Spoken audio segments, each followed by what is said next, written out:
General Asim Munir की जानिब से नए आर्मी चीफ का ओहदा संभालने से एक रोज़ पहले घर भेजे जाने वाले लेफ्टिनेंट जनरल फैज़ हमीद को इमरान खान की हुकूमत बनवाने और फिर इसे चलाने का क्रेडिट दिया जाता है।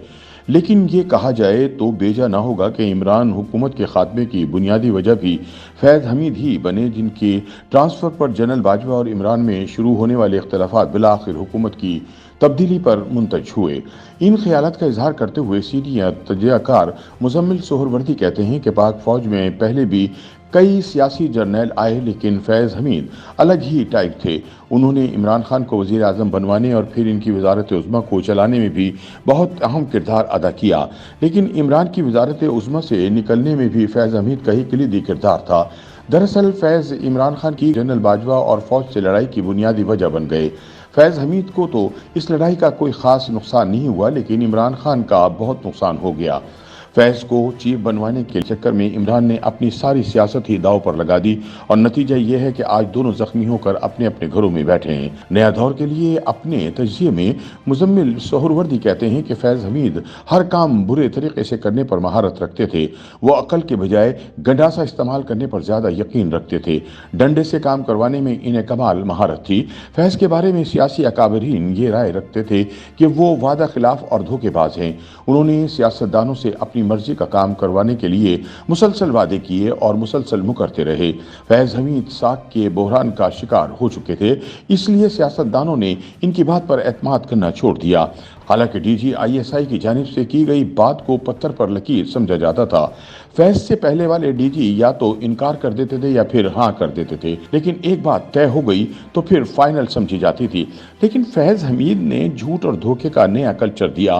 वो बात करके मुकर जाते और मुसलसल लारा लगाकर रखने को अपनी महारत समझते थे, लेकिन अपने इसी रवैये की वजह से वो बेनकाब हो चुके थे। मुज़म्मिल सोहरवर्दी कहते हैं कि फैज़ हमीद एक लंबे अरसे पाकिस्तानी सियासत के बेताज बादशाह रहे।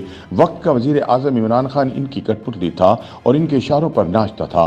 फैज़ दिन कहते तो इमरान खान बतौर वज़ीर आज़म दिन कहते, वो रात कहते तो खान भी रात कहता।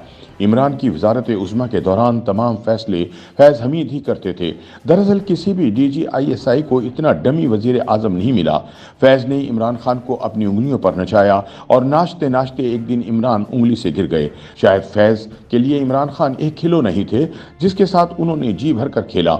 इमरान को फैज़ की उंगलियों पर नाचने की इतनी आदत थी कि उनको DGISI के ओहदे पर बरकरार रखने के लिए उन्होंने अपना इक़्तिदार और सियासत भी कुर्बान कर दी। अब सारे पाकिस्तान में PTI की टिकटें बांटने वाले फैज़ हमीद अपने ख़ानदान के लिए टिकटें मांगा करेगा। मुज़म्मिल सोहरवर्दी कहते हैं कि अगर तहरीक इंसाफ सियासी तौर पर जिंदा रहना चाहती है तो इसे आसिम मुनीर के आर्मी चीफ बनने के बाद फैज़ हमीद से दूरी इख्तियार करना होगी। अब इमरान जितना फैज़ हमीद को अपने करीब रखेंगे, इतना ही वो फ़ौजी क़यादत से दूर होते जाएंगे। यानी इमरान खान अब फैज़ हमीद और अपनी सियासत को इकट्ठे नहीं चला सकते। यूँ लगता है कि फैज़ हमीद और इमरान की अलहदगी का वक्त भी आ गया है। खेल ख़त्म, पैसा हज़म।